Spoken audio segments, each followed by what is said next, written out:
you have you're getting a good word, and maybe it might be relevant for them as well. As a matter of fact, the Bible says that they overcame by the blood of the Lamb and by the word of their testimony. And today we have a testimony from one of my brothers, James Bennett Jr., who we went to Northeastern Academy together and Oakwood together. And he would like to share his testimony of what God has done before we sing our hymn of the morning. And so hear ye him. God bless you as we worship today in spirit and in truth.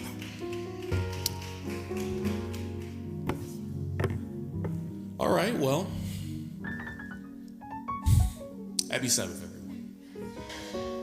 All right, so it's quite frankly very noticeable that I'm a little bit nervous. What's so interesting is that I had made a promise to God that if He answered my prayers, that I would have no choice but to be up here. And so, all right, so I guess the first thing I'll start by saying is the story of my life is very interesting, and it goes much. If I were to talk about that, it'd be all day. However, what we will start at is 2016. So in 2016, I married the best woman in my life, Jendai Howell at the time, now known as Jendai Bennett. She was the best and is the best person to have ever happened to me.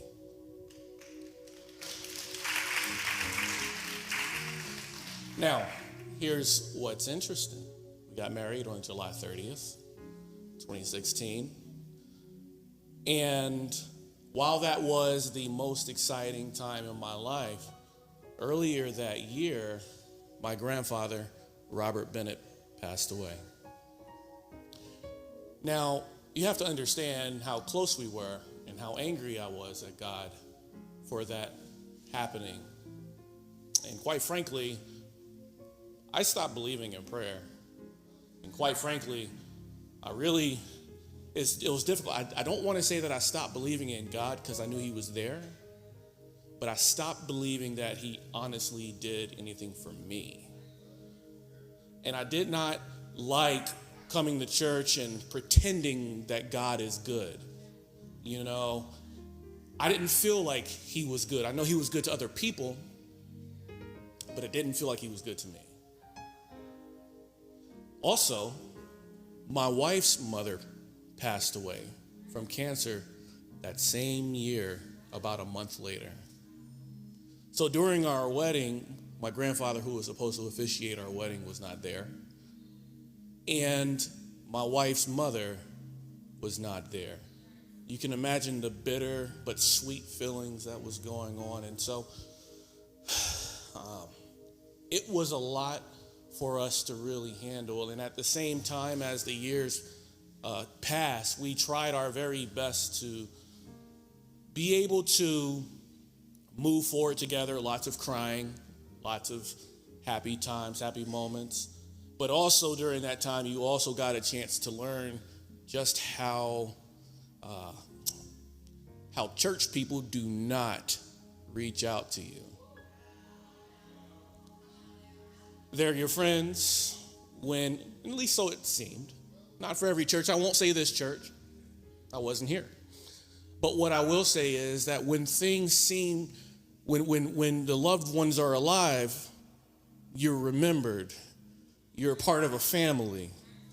They tell you that they're going to be there for you.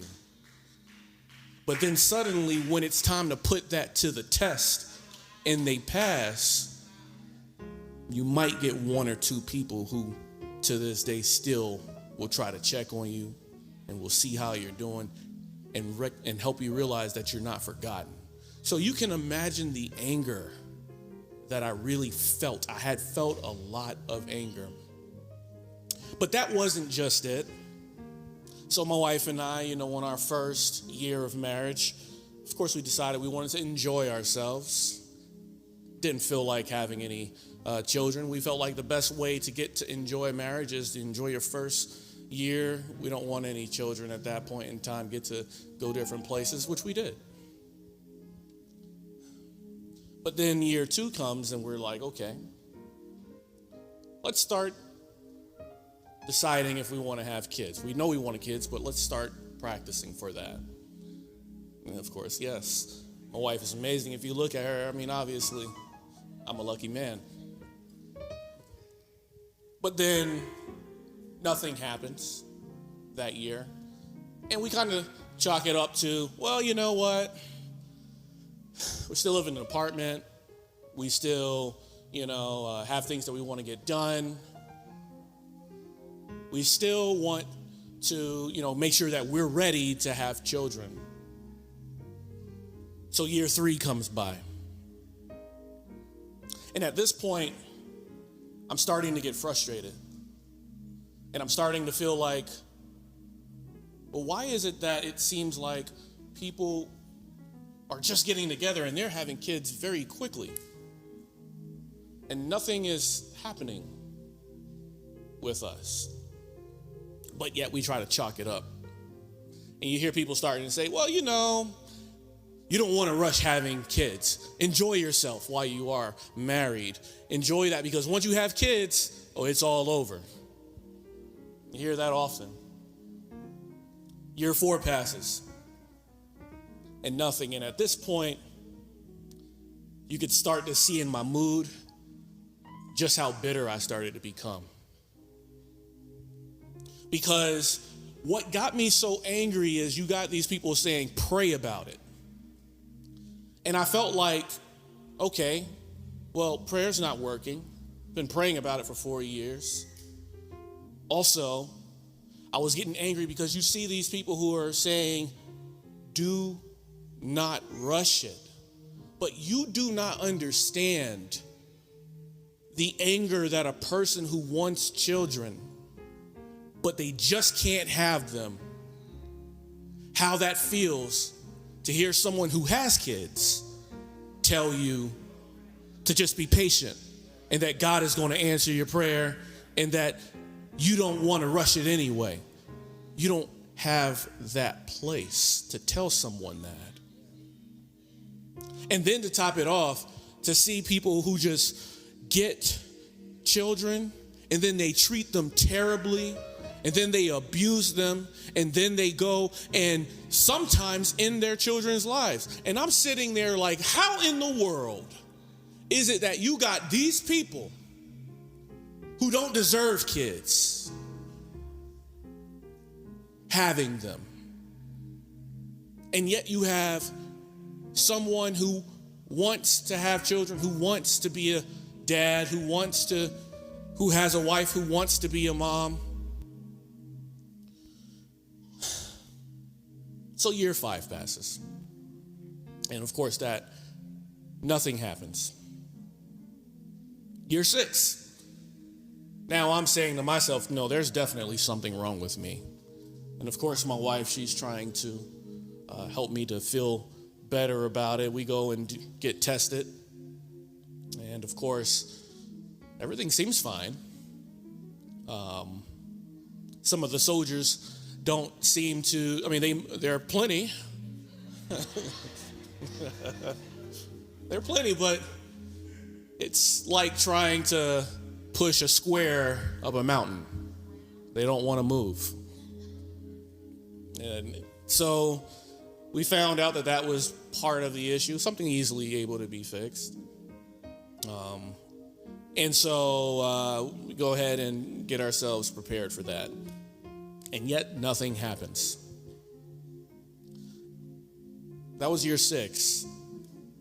And I remember I'd come to church and I'd be angry. And I would see these little kids, they'd come up on choirs and they'd be singing and getting on their parents' nerves and all that fun stuff. And I would be the one who's crying. Because I'm sitting there like, man, some of you just don't have any idea how good you have it.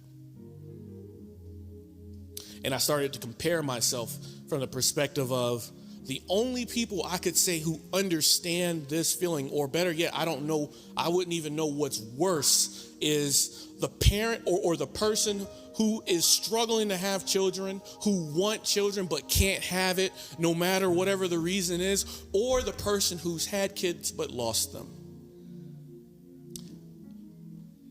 Two different boats, but yet that's the only thing I could compare myself to in trying to understand how that felt. And so obviously we go and we, on our 7th year, decide we're going to do not IVF, but IUI. And so IVF, if some of you guys are aware, is when you take the sperm and you take the egg, you put it together, and they're able to, allow for a child to grow. IUI is, of course, when you take the soldiers because they don't want to move, and you just give them a nice subway ride to where the egg is. And so in August of last year, we go and we do our IUI. We start the journey, and we do it, and we're like, yeah, this is gonna be awesome. This is gonna be great. Can't wait. And we go for the test, and nothing happens. So now you have to understand, this is 7 years, and we're trying to figure out what's going on with us. What's going on with me? My wife was fine, but it was me. Which, by the way, leads me into talking about this thing that men do not tend to talk about, and they suffer in silence. And that is the feeling of being less than. Because as a man, society teaches that you're supposed to be able to not only be strong, you're not supposed to only be able to provide, but you're also supposed to be able to have your kids and to be able to propagate the world. And yet I wasn't doing that. And there's not a lot of talk on it. And a lot of men suffer in silence because of it, or they don't get tested to even know. Oftentimes the pressure is only put on the wife or the woman. But I do recommend getting tested if that is something that's going on. Anyway, so then in November of last year, we go for our second test. I didn't expect it to work, to be honest. I did not expect it to work because I didn't care any. It's not that I didn't care, but I just didn't have faith anymore. And that's just real. I did not have faith. And my sister and my grandma and everyone else is saying that they pray. They're like, yeah, we're praying for you. And I'm like, yeah, okay. Nice. It's good to hear. Sure, whatever you guys do, that's on y'all. Whatever. But then came one morning, and my wife and I are just in the bed, just talking, and she's like, hey, let's go ahead and just do the pregnancy test. And I'm like, okay, got my video out because, we're trying to do our journey along the way. Didn't expect anything to occur. And then I heard my wife say, oh my God.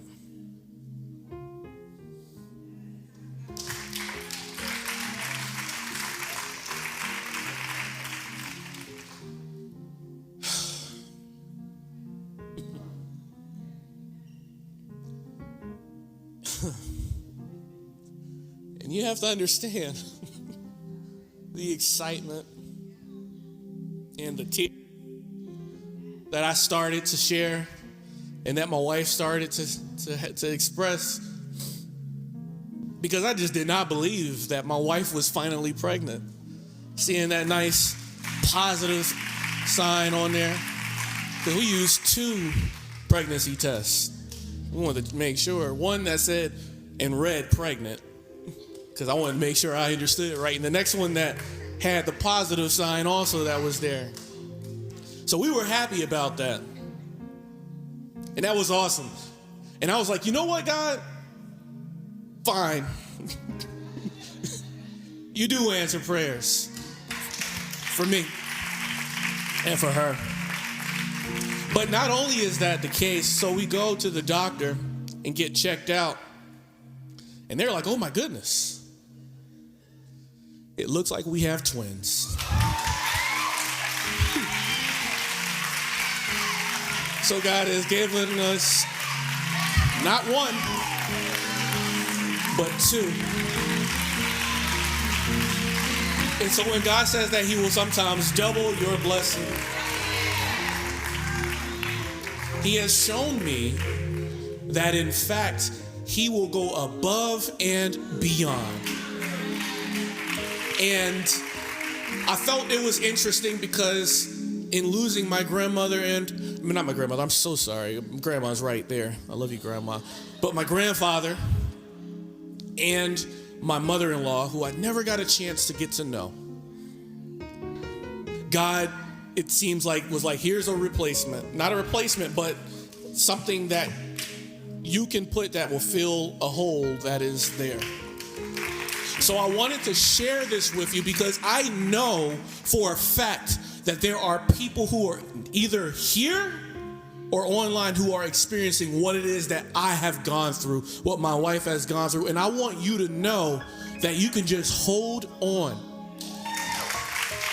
And if God does not answer in giving you the ability to have a pregnancy, there is still adoption. There are a number of children who deserve and need love that you can provide, that you can give. And any blessing that God gives is a blessing that was meant just for you. And so that was just something that I wanted to share. Thank you for giving me that opportunity. Thank you for sharing. I want your wife to come, Sister Bennett Jr., if you could.